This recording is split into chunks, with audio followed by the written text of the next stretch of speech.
আরজিকর ঘটনার জেরে আমরা দেখেছি রাজ্যব্যাপী আন্দোলন চলছে, প্রতিবাদ চলছে। বারাসাত মেডিকেল, সেখানে উত্তেজনা, বিজেপি কর্মীদের সঙ্গে রোগী পরিবারের হাতাহাতি। আরজিকরের ঘটনার প্রতিবাদে বিজেপির বিক্ষোভ। যে ছবি আপনারা দেখছেন বারাসাত মেডিকেলের ছবি, বিজেপি কর্মীদের সঙ্গে রোগীর পরিবারের হাতাহাতি হয়ে যায়। আরজিকরের ঘটনার প্রতিবাদে বিজেপির বিক্ষোভ। পুলিশ হাসপাতালের গেট আটকে দেয়। আপনারা জানেন কিছুদিন আগে আরজিকর হসপিটালে একটি লেডি ডাক্তারের উপরে বেশ কয়েকজন মুখ্যমন্ত্রীর মদতদাতা বেশ কয়েকজন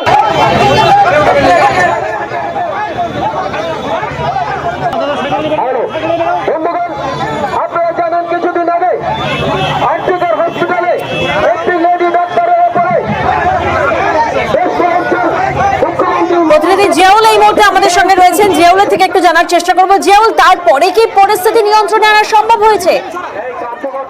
বিশাল পুলিশ বাহিনী গিয়ে ঘটনাস্থল নিয়ন্ত্রণ আনে। মূলত আরজিকর কাণ্ডের পরে আজকের বিজেপি কর্মী সমর্থকরা বারাসাত মেডিকেল কলেজ হাসপাতালে তারা কিন্তু বিক্ষোভ মিছিল সমাবেশের আয়োজন করেছিল এবং বারাসাত শহর ঘুরে যখন বারাসাত মেডিকেল কলেজ হাসপাতালের গেটের সামনে যাওয়া, হাসপাতালে ঢোকার চেষ্টা করে, সেই সময় পুলিশ ব্যারিকেড করে আটকে দেয় এবং সেই সময় পুরো বিজেপি কর্মী সমর্থকরা মেডিকেল কলেজের গেট রয়েছে সেই গেটের সামনে অবস্থান বিক্ষোভ করে এবং বিক্ষোভ করে সেই সময় যে সমস্ত পেশেন্ট হাসপাতালের মধ্যে ঢুকতে যাচ্ছিল তাদেরকে আটকায় এবং এক গর্ভবতী মহিলা তিনিও কিন্তু তার পরিবারের লোকজন নিয়ে যখন হাসপাতালের মধ্যে ঢোকার চেষ্টা করছিল চিকিৎসার জন্য, সেই সময় তাদের সঙ্গে বাকবিতণ্ডা, কোনো পেশেন্টকে হাসপাতালে ঢুকতে দেওয়া হবে না এবং বেরোতে দেওয়া হবে না এবং তাকে বাকবিতণ্ডা এবং এই বিজেপি সেই পেশেন্ট পার্টিকে বেধড়ক মারধর করে বিজেপি কর্মী সমর্থকরা এবং হাতাহাতিতে জড়িয়ে পড়ে।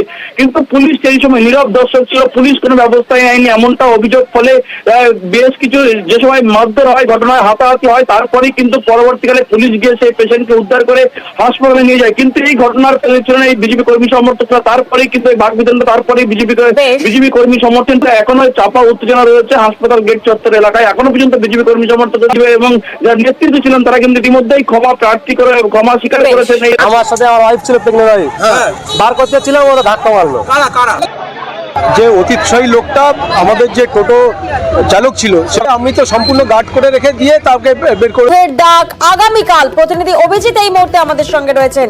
অভিজিৎ, ঠিক কটা থেকে কটা পর্যন্ত আউটডোর বন্ধ থাকবে?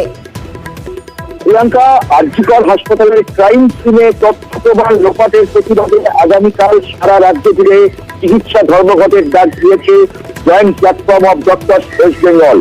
তাদের বক্তব্য যে যেভাবে আরজিকর হাসপাতালের টেস্ট মেডিসিন ডিপার্টমেন্টে তথ্য প্রমাণ লোপাট করা হচ্ছে, টেস্ট মেডিসিন ডিপার্টমেন্টের সেমিনার রুমের বিপরীতে যেভাবে সংস্কারের নামে তথ্য প্রমাণ লোপাট করা হচ্ছে, তার প্রতিবাদে তারা বাধ্য হয়ে আগামীকাল সকাল 8টা থেকে বিকেল 4টে পর্যন্ত আউটডোর এবং অজরুরি সমস্ত পরিষেবা বন্ধ রাখবেন।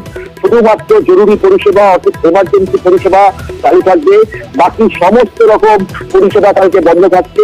এমনকি তারা বেসরকারি চিকিৎসকদের কাছে যারা প্রাইভেট প্র্যাকটিস করেন তাদের কাছেও বলা হয়েছে যে চেম্বার থেকে বন্ধ রাখা হয়।